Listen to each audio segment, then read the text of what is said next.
Hello students, good morning. Welcome to the Biology Academy Tamil channel. நான் உங்கள் பாரதி ராஜா விலங்கியல் ஆசிரியர். நீட் எக்ஸாம் முடிச்சாச்சு, ஜேஇ எக்ஸாம் முடிச்சாச்சு, சியூடி அந்த மாதிரி என்ட்ரன்ஸ் எக்ஸாமினேஷன் எல்லாமே எழுதி முடிச்சிருப்பீங்க. 12th ரிசல்ட் வர்றதுக்கு ஒரு 2 or 3 days தான் இருக்கு. இந்த நேரத்தில் நம்ம காலேஜுக்கு அப்ளை பண்ண போகிற சமயத்தில் ஒரு ப்ரௌசிங் சென்டரில் போயிட்டு அப்ளை பண்ண உட்காந்துருக்கும் போது ஒரு சில டாக்குமெண்ட்ஸ் இல்லை அப்படின்னு சொல்லிட்டு அடுத்த நாள் வாங்க அப்படின்னு சொல்லிட்டு சொல்லக்கூடிய ஒரு சூழல் வரும். அதெல்லாம் தவிர்க்கிறதுக்காக நீங்கள் ஒரு அட்மிஷன் அல்லது ஒரு காலேஜுக்கு ரெஜிஸ்டர் பண்ண போகிறதுக்கு முன்னால் என்னென்ன டாக்குமெண்ட்ஸ் தேவை அப்படிங்கிறத ஒரு பென்ட்ரைவில் ரெடி பண்ணி வச்சுக்கோங்க. அப்படி இல்லைன்னா உங்களோட மொபைலில் ரெடி பண்ணி வச்சுக்கோங்க. வாட்ஸ்அப்பில் ஈஸியாக ஷேர் பண்ணுற மாதிரி வச்சுக்கிட்டீங்க அப்படின்னா உங்களுக்கு அப்ளிகேஷன் ப்ராசஸ் ரொம்ப ரொம்ப ஈஸியாக இருக்கும். இந்த வீடியோவில் நீங்கள் காலேஜ் அப்ளை பண்ண போகிறதுக்கு முன்னால் 12th ஸ்டூடெண்ட்ஸ் என்னென்ன டாக்குமெண்ட்ஸ் ரெடி பண்ணி வச்சுக்கணும் அப்படிங்கிற ஒரு கம்ப்ளீட் இன்ஃபர்மேஷனை கொடுக்க போகிறேன். மறக்காமல் இந்த வீடியோவை முழுமையாக பாருங்கள். இந்த வீடியோ உங்களுக்கு பயன்படுறது மாதிரி உங்களோட ஃப்ரெண்ட்ஸ், உங்களோட ரிலேட்டிவ்ஸ் எல்லாத்துக்கும் பயன்படணும் ஆசைப்பட்டீங்க அப்படின்னா மறக்காம இந்த வீடியோ ஒரு ஷேர் பண்ணிடுங்க. எந்த காலேஜ் அப்ளை பண்ணாலும் சரி, நீங்கள் எம்பிபிஎஸ்ஸாக இருக்கட்டும், அல்லது பிடிஎஸ்ஸாக இருக்கட்டும், அல்லது அக்ரியாக இருக்கட்டும், இன்ஜினியரிங்காக இருக்கட்டும், அல்லது ஆர்ட்ஸ் அண்ட் சயின்ஸாக இருக்கட்டும், எல்லாத்துக்குமே உங்களோட ரீசன்ட் பாஸ்போர்ட் சைஸ் ஃபோட்டோ கண்டிப்பாக தேவைப்படும். அதனால் பாஸ்போர்ட் சைஸ் ஃபோட்டோவை உங்கள் மொபைல்லையோ அல்லது பென்ட்ரைவ்ல ஏற்றி வச்சுக்கோங்க. அதோட சைஸ் மேக்ஸிமம் இந்த 200 KB வரைக்கும் இருந்தால் நல்லது. எல்லா காலேஜுக்குமே மேக்ஸிமம் இந்த சைஸ் தான் கேட்குறாங்க. 100 to 200 KBக்குள்ளார உங்களோட பாஸ்போர்ட் சைஸ் ஃபோட்டோ இருந்துச்சுன்னா நல்லது. இமேஜ் ஃபார்மெட்டில் இருக்கணும். அது வந்து ஜேபக் அல்லது பிஎன்ஜி ஃபார்மெட்டில் இருந்துச்சுன்னா நல்லது. 2 ஃபார்மெட்லையுமே எடுத்து வச்சுக்கோங்க. அடுத்து உங்களோட சைன். எல்லா காலேஜுக்குமே உங்கள் சைன் வந்து ஒரு பேப்பரில் நல்லா தெளிவாக சைன் போட்டு அதை ஃபோட்டோ எடுத்து அதை வச்சுக்கோங்க. இமேஜ் ஃபார்மெட்டில் இருக்கணும், ஜேபக் ஃபார்மெட் அல்லது பிஎன்ஜி ஃபார்மெட்டில் இருக்கணும். மேக்ஸிமம் 100 KBக்கு அதிகமாக இல்லாமல் பார்த்துக்கோங்க. அது மாதிரி போஸ்ட் கார்டு சைஸ் ஃபோட்டோ வந்து அதிகமாக நீட்டுக்கு தேவைப்படும். யாரெல்லாம் எம்பிபிஎஸ் பிடிஎஸ் அப்ளை பண்ண போகிறீங்களோ அவங்க போஸ்ட் கார்டு சைஸ் ஃபோட்டோவும் ரெடி பண்ணி வச்சுக்கோங்க. அதுவும் 100 to 200 KBக்குள்ளே இருக்கணும். இமேஜ் ஃபார்மெட்டில் இருக்கணும். உங்களோட கம்யூனிட்டி சர்டிஃபிகேட் எந்த காலேஜ் அப்ளை பண்ணாலும் சரி, உங்களுக்கு போஸ்ட் மெரிட் ஸ்காலர்ஷிப் வரணும், மெடிக்கல் காலேஜ்லையோ இன்ஜினியரிங் காலேஜ்லையோ உங்களுக்கு ஸ்காலர்ஷிப் வாங்கணும் அப்படின்னா உங்களோட கம்யூனிட்டி சர்டிஃபிகேட் ரொம்ப ரொம்ப இம்பார்ட்டன்ட். அதனால் கம்யூனிட்டி சர்டிஃபிகேட் வந்து 100 to 200 KBக்குள்ளே இருக்கணும். இமேஜ் ஃபார்மெட்லேயும் வச்சுக்கோங்க அல்லது பிடிஎஃப் ஃபார்மெட்லேயும் வச்சுக்கோங்க. மறந்துடாதீங்க. கம்யூனிட்டி சர்டிஃபிகேட்டை பொறுத்த வரைக்கும் இமேஜ் ஃபார்மெட்லேயும் வச்சுக்கணும், பிடிஎஃப் ஃபார்மெட்லேயும் வச்சுக்கணும்.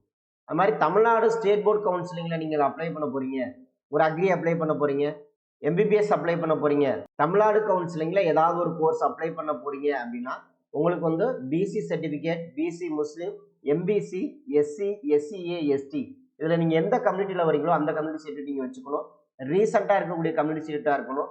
கம்யூனிட்டி சர்டிஃபிகேட்டில் கண்டிப்பாக ஃபோட்டோ இருக்கணும் அப்படிங்கிறத மறந்துடாதீங்க. அப்போ ரீசெண்டாக எடுத்தால் கம்யூனிட்டி சர்டிஃபிகேட்டை மட்டும் அப்ளை பண்ணுங்கள். இமேஜ் ஃபார்மெட்லேயும் வச்சுக்கோங்க, பிடிஎஃப் ஃபார்மெட்லேயும் வச்சுக்கோங்க. சப்போஸ் நீங்கள் வந்து ஆல் இண்டியா கோட்டாவில் அக்ரியோ அல்லது ஜேஇ மூலமாக இன்ஜினியரிங்கோ அல்லது ஆல் இண்டியா கோட்டாவில் எம்பிபிஎஸோ ஜாயின் பண்ண போகிறீங்க அப்படின்னா உங்களுக்கு வந்து பிசி, பிசிஎம், எம்பிசி இவங்கெல்லாம் சேர்த்து ஓபிசி நான் கிரிமி லேயர் அப்படின்னு ஒரு ஓபிசி சர்டிஃபிகேட் வாங்கி வச்சுக்கணும். சென்ட்ரல் கவர்மெண்ட்டில் அப்ளை பண்ணுறதுக்கு இந்த சர்டிஃபிகேட்டையும் வாங்கி வச்சுக்கோங்க. இதுவும் 100 to 200 KBக்குள்ளே இருக்கணும். இமேஜ் ஃபார்மெட்லேயும் வச்சுக்கோங்க, பிடிஎஃப் ஃபார்மெட்லேயும் வச்சுக்கோங்க.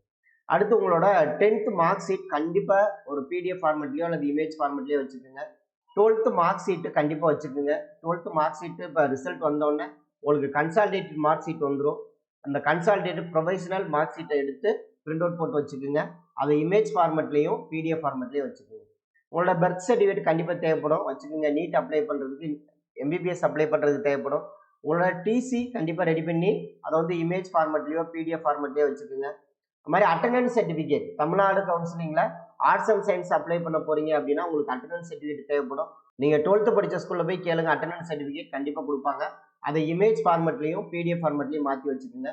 உங்களோட ஆதார் கார்டு கண்டிப்பாக வேணும். ஆதார் கார்டோட நம்பர், அந்த நம்பரோட சேர்த்து உங்களுக்கு ஓடிபி வரும். அதனால ஆதாரில் இணைஞ்சிருக்கக்கூடிய உங்களோட மொபைல் நம்பர் கண்டிப்பாக இருக்கணும், மறந்துடாதீங்க. ஆதாரோட இணைக்கப்பட்ட மொபைல் நம்பரை கண்டிப்பாக வச்சுக்கோங்க.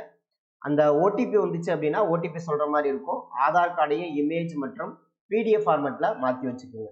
அடுத்து உங்களோட நேட்டிவிட்டி சர்டிஃபிகேட், நீங்கள் தமிழ்நாடு ஸ்டூடெண்ட்டாக இருந்தாலும் சரி, அல்லது தமிழ்நாடு ஸ்டூடெண்ட் வேறு ஸ்டேட்டில் படிச்சிருப்பீங்க அந்த மாதிரி ஸ்டூடெண்ட்டாக இருந்தாலும் சரி, அல்லது வேறு ஸ்டேட் ஸ்டூடெண்ட் தமிழ்நாட்டில் படிச்சிருப்பீங்க, எல்லாத்துக்குமே nativity certificate compulsory. Nativity certificate வந்து இமேஜ் அண்ட் பிடிஎஃப் ஃபார்மெட்டில் எடுத்து வச்சுக்கோங்க. இன்கம் சர்டிஃபிகேட், உங்கள் அப்பாவோட இன்கம் சர்டிஃபிகேட் கண்டிப்பாக இங்கே வாங்கி வச்சுக்கோங்க. இந்த எஸ்சி, எஸ்டி, எஸ்சிஏ, எஸ்சிசி அந்த கம்யூனிட்டி ஸ்டூடெண்ட்ஸுக்கு போஸ்ட் மெரிட் ஸ்காலர்ஷிப்னு ஒன்று வரும். அந்த ஸ்காலர்ஷிப் வாங்குறதுக்கு. அதே நேரத்தில் ஃபர்ஸ்ட் கிராஜுவேட் சர்டிஃபிகேட், ஃபர்ஸ்ட் கிராஜுவேட்டை பொறுத்த வரைக்கும் ஒரு ஸ்காலர்ஷிப் இருக்குது. அந்த ஸ்காலர்ஷிப் வாங்குறதுக்குமே உங்களுக்கு இன்கம் சர்டிஃபிகேட் கண்டிப்பாக தேவைப்படும். அதனால் இன்கம் சர்டிஃபிகேட் இமேஜ் அல்லது பிடிஎஃப் ஃபார்மேட்டில் வாங்கி வச்சுக்கோங்க. அடுத்து ரொம்ப ரொம்ப இம்பார்ட்டன்ட், 6ஆவதுல இருந்து 12வது வரைக்கும் கவர்மெண்ட் ஸ்கூலில் படித்த ஸ்டூடெண்ட் அல்லது நகராட்சி பள்ளி மாநகராட்சி பள்ளியில் படித்த ஸ்டூடெண்ட் அல்லது எல்கேஜில இருந்து 8ஆம் வகுப்பு வரைக்கும் 25% ரிசர்வேஷன் ஆர்டிஇ ஸ்கீமில் படித்து அதுக்கப்புறமா 9th இருந்து 12th வரைக்கும் கவர்மெண்ட் ஸ்கூலில் படித்த ஸ்டூடெண்ட்டுக்கு வந்து 7.5 ரிசர்வேஷன் அப்படின்னு சொல்லிட்டு ஒரு செப்பரேட் ரிசர்வேஷன் இருக்கு. அந்த ரிசர்வேஷனுக்கு தமிழ்நாட்டில் இருக்கக்கூடிய எல்லா காலேஜுக்கும் கவர்மெண்ட் ஸ்கூலில் படித்த ஸ்டூடெண்ட்ஸ்க்கு அந்த ரிசர்வேஷன் இருக்கு. இந்த 7.5 ரிசர்வேஷன் சர்டிஃபிகேட்டையும் மறக்காம வாங்கி வச்சுக்கோங்க. இமேஜ் அல்லது பிடிஎஃப் ஃபார்மேட்டில் ரெடி பண்ணி வச்சுக்கணும்.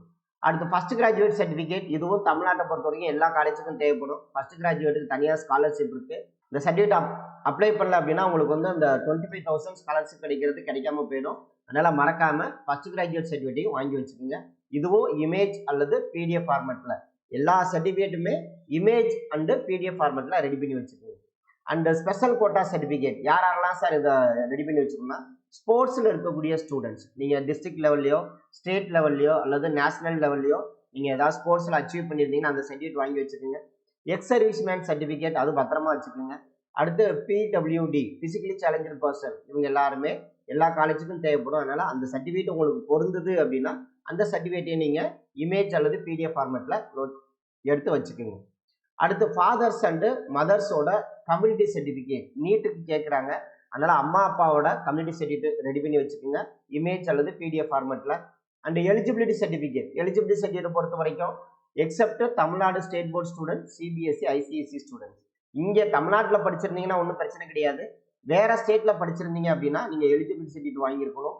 வேற ஸ்டேட்டில் தமிழ்நாடு ஸ்டூடெண்ட் படித்து நீங்கள் தமிழ்நாடு கவுன்சிலிங்கில் அப்ளை பண்ண போறீங்க அப்படின்னா உங்களுக்கு எலிஜிபிலிட்டி சர்டிஃபிகேட் தேவைப்படும். அந்த எலிஜிபிலிட்டி சர்டிஃபிகேட் இமேஜ் அல்லது பிடிஎஃப் ஃபார்மேட்டில் ரெடி பண்ணி வச்சுக்கோங்க. மறக்காம ஒரு இமெயில் ஐடி, மெயில் ஐடியை தயவு செஞ்சு மாற்றாதீங்க. ஒரே இமெயில் ஐடியை எல்லா காலேஜுக்கும் கொடுக்கலாம்.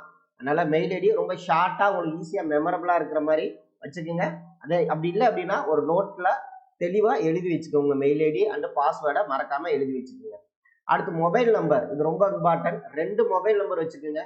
ஒரு மொபைல் நம்பருக்கு ஓடிபி வரும், இன்னொரு மொபைல் நம்பருக்கு உங்களுக்கு கம்யூனிகேஷனுக்காக வச்சிருப்பாங்க. அதனால 2 மொபைல் நம்பர், இந்த மொபைல் நம்பரையும் எல்லா காலேஜுக்கும் ஒரே மொபைல் நம்பராக கொடுங்க. தயவு செஞ்சு மொபைல் நம்பரை மாற்றாதீங்க. உங்களுக்கு அட்மிஷன் கிடைக்கிற வரைக்கும் ஒரே மொபைல் நம்பராக யூஸ் பண்ணுங்க. 2 மொபைல் நம்பர் கண்டிப்பாக வச்சுக்கோங்க.